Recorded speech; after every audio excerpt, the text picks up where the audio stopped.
This is a video about some facts about connectedness. So maybe some big theorems that we'll need. And what we'll do, if you watch the last video, I left off with the topologist sine curve. We will end up showing why that subspace is connected.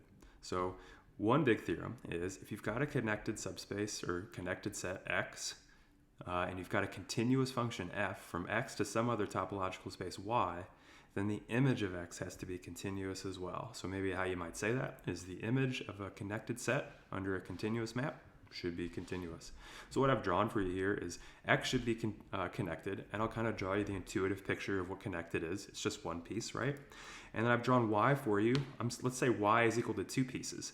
So what I'm trying to say to you is that if F is continuous, there can't be parts of X whose image lands in one piece of Y and whose image lands in the other piece of Y. So if F's continuous, then all of the green has to map into one of those pieces of Y, is what it's trying to say to you. Another theorem, or maybe, I got ahead of myself. So one consequence of this is the intermediate value theorem from calculus. That's a consequence of this much more general, topological theorem here.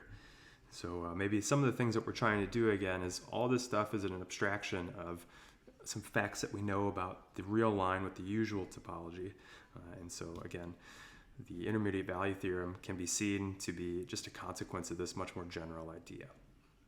So another one that we'll need going forward is if you've got any topological space X, so what I've drawn for you below there, X has two pieces, say, who knows? I'm not claiming that X is connected, but if you have got a connected subspace of X, so I'm calling that A. So A is the little blob, so if A is connected, then it's got to live in one of those pieces. Now let's say I've got a subset B of X such that A is contained in B, but B is contained in the closure of A. And it turns out that that B has to be connected. And maybe what I'll try to do is I'll try to draw you this picture here. So if I've got a B that contains A, then B has to maybe look something like this. And also I know that B has to be contained in the yellow. So what this theorem is guaranteeing is that, okay, if this is all B, then B can't have some other piece here. In other words, B has to just be one piece. B has to be connected. And so maybe a kind of a proof by contradiction, what if B had another piece here? Well, look at that other piece right here. The intersection of B with A, that piece of B doesn't touch A. So in that case, the intersection of B with A for that piece is empty.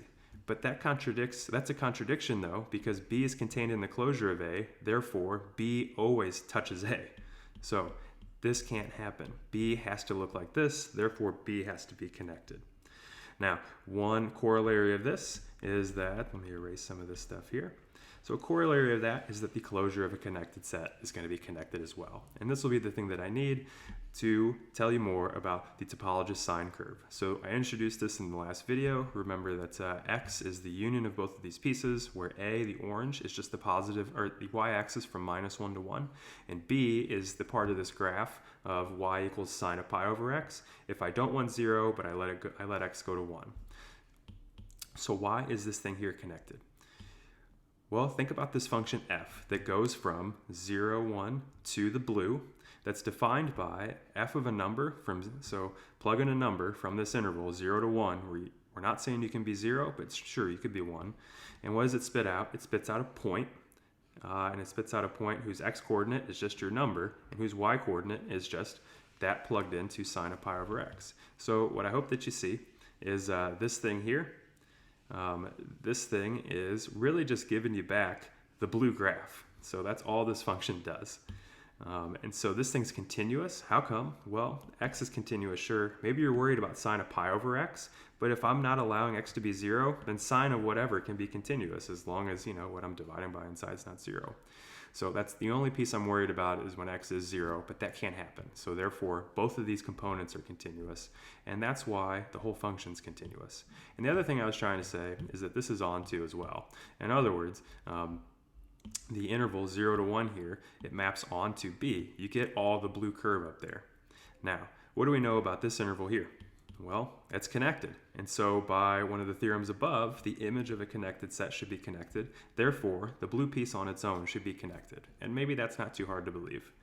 Now, why is this important for us? Well, if the blue piece is connected, let's think about what would the closure of the blue piece be? What would the closure of that be in R2? Well, you just need that y-axis as well. I just need the orange piece. So x, in other words, the whole space, is just the closure of that part of the graph of sine of pi over x. So what have we got then?